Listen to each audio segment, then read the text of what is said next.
Buenos días, señores estudiantes. La presente clase les va a permitir reforzar aquellos conocimientos que ustedes ya los obtuvieron luego de la lectura de los documentos que fueron subidos en el aula virtual. Vamos a iniciar con las indicaciones o la información relacionada al hemograma y a su interpretación. Generalmente cuando ustedes reciben como médicos un informe de un hemograma, van a encontrar varios parámetros. Entre estos tenemos el hematocrito, ¿ya?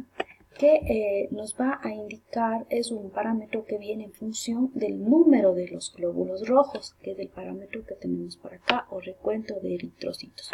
Van a encontrarle como recuento de eritrocitos, recuento de glóbulos rojos, o en los reportes que son de equipos automatizados, pueden estar incluso las siglas en inglés, ¿ya? Entonces, los eritrocitos, lo que nos va, la prueba de eritrocitos no es otra cosa más que el conteo del número de eritrocitos por cada milímetro cúbico de sangre. A continuación tenemos otro parámetro que también está en función de los glóbulos rojos y que es el hematocrito. El hematocrito simplemente es una forma de expresar los glóbulos rojos, pero en función de porcentaje, es decir, la concentración de glóbulos rojos que están en un volumen de sangre o en un % de sangre. Generalmente las unidades en las que se expresan es en porcentaje.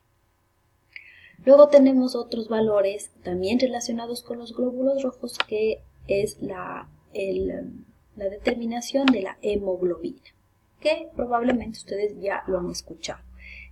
Y de estos parámetros de los glóbulos rojos, es decir, en función de la hemoglobina, del hematocrito y del número de glóbulos rojos, vamos a tener otros parámetros que son la concentración de hemoglobina globular media y el volumen corpuscular medio. Ya vamos a ver cada uno de ellos, cuál es su interpretación y la significancia clínica.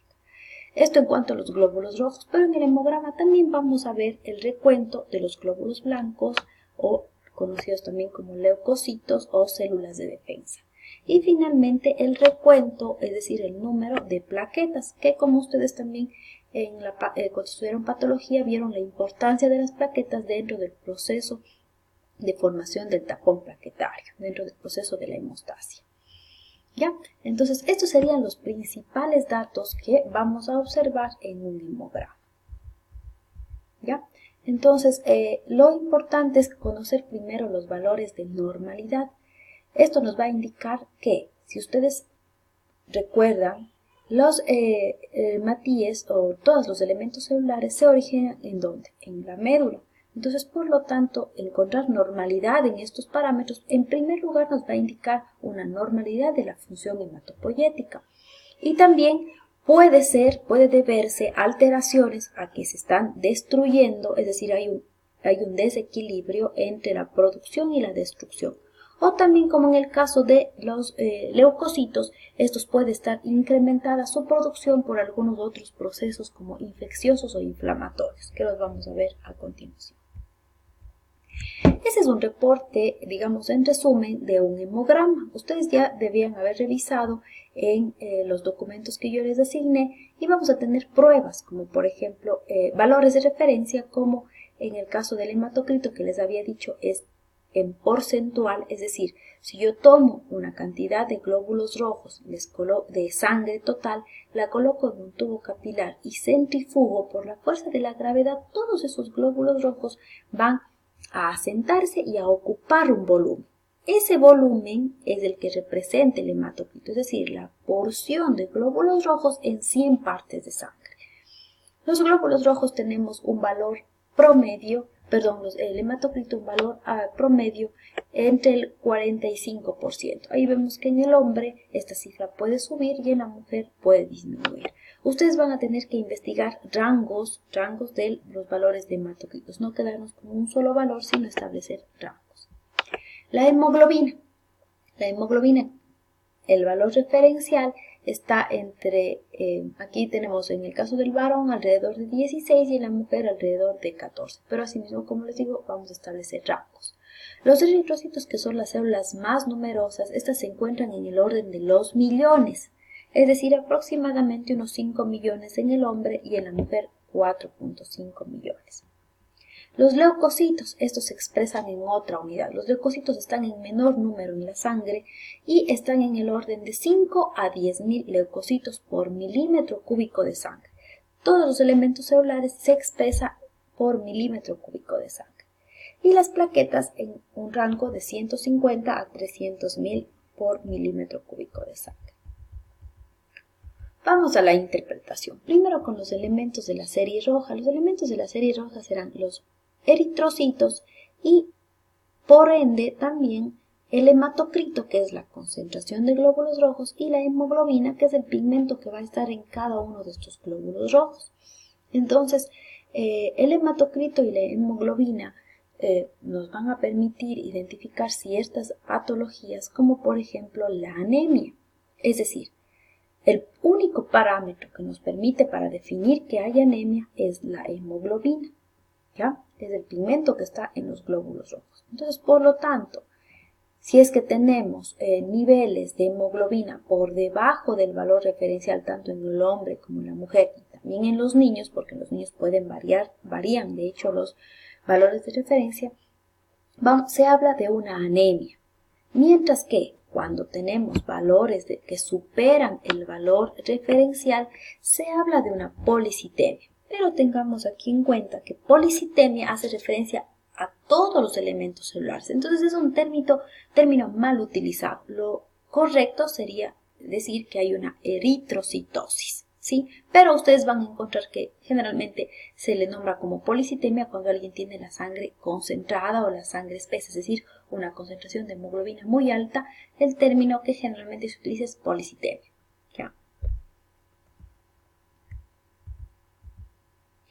¿Qué otras alteraciones más pueden haber de los eritrocitos, de los eritrocitos en general? No solamente pueden ser la cantidad la que esté disminuida, sino también puede ser su morfología.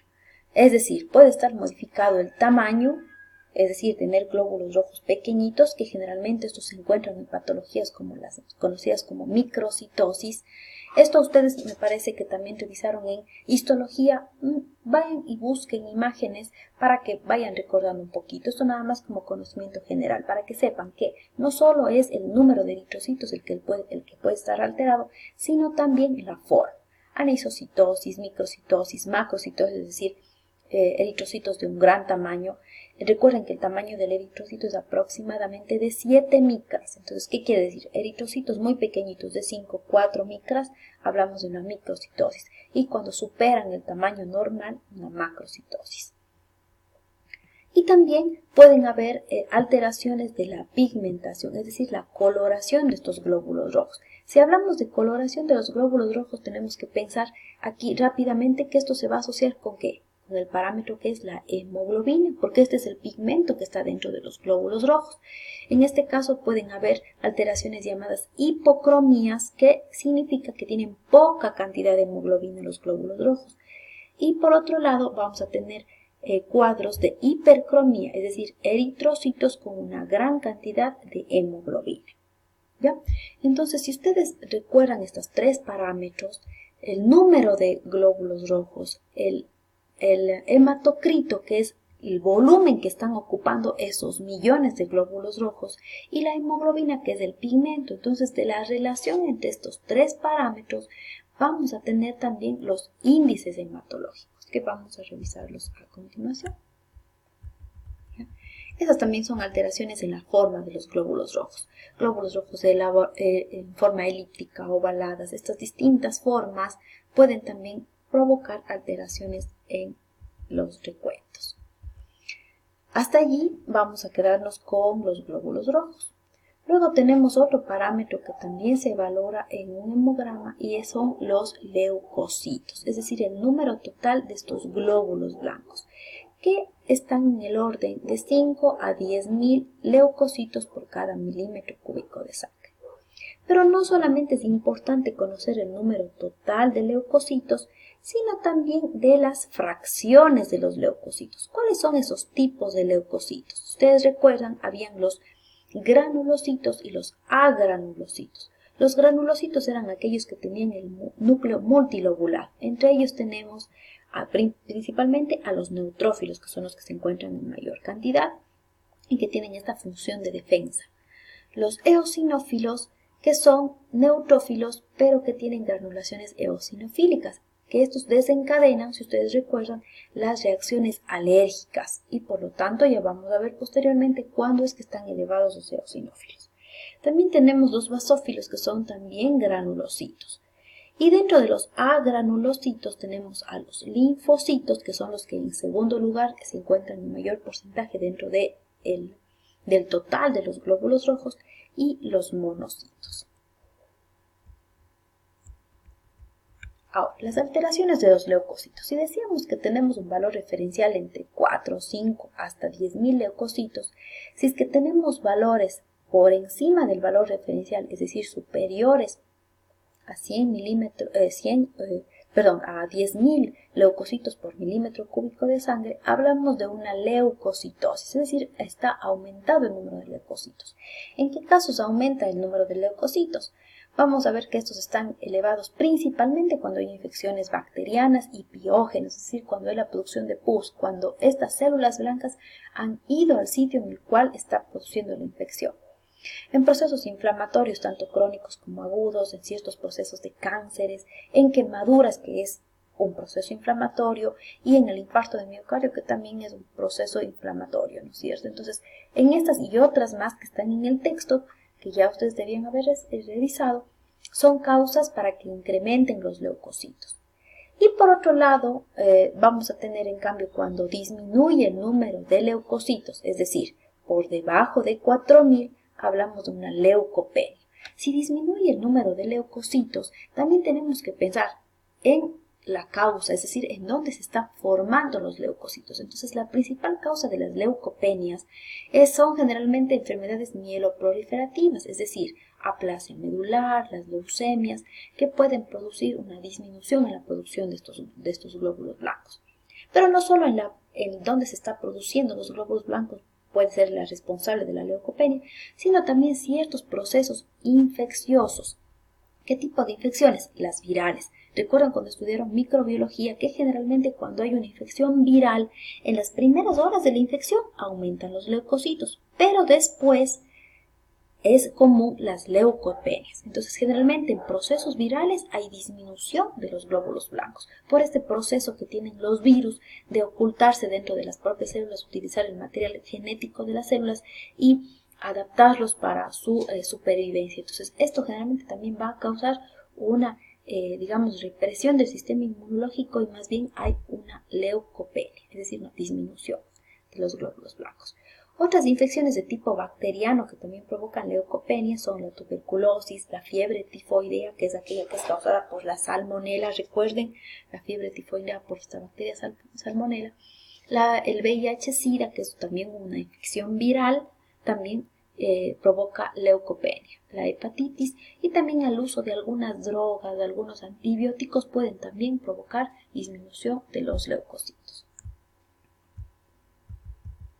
Ahora, pueden estar aumentados el número total de los leucocitos, pero es importante, como les mencioné en la diapositiva anterior, que había también la fórmula leucocitaria, es decir, yo me voy a fijar primero en el número de los leucocitos y luego voy a ver cuál de los tipos de leucocitos son los que están alterados. Entonces, una eosinofilia, es decir, los eosinófilos. ¿Cuándo aumentan los eosinófilos? Como les dije que estos son los encargados de desencadenar una respuesta anafiláctica, una respuesta alérgica, estos van a estar incrementados cuando hay procesos alérgicos y de parásitos, porque recuerden que hay ciertos parásitos que son invasivos, como por ejemplo los ascaris que tienen procesos de migración, las tenias. Estos parásitos intracelulares son muy agresivos y por lo tanto también ellos desencadenan un proceso de irritación y que es una respuesta alérgica. Por eso es que se aumentan también en infecciones alérgicas. Hasta aquí vamos a dejar esta clase para luego continuar con la interpretación ya del hemograma.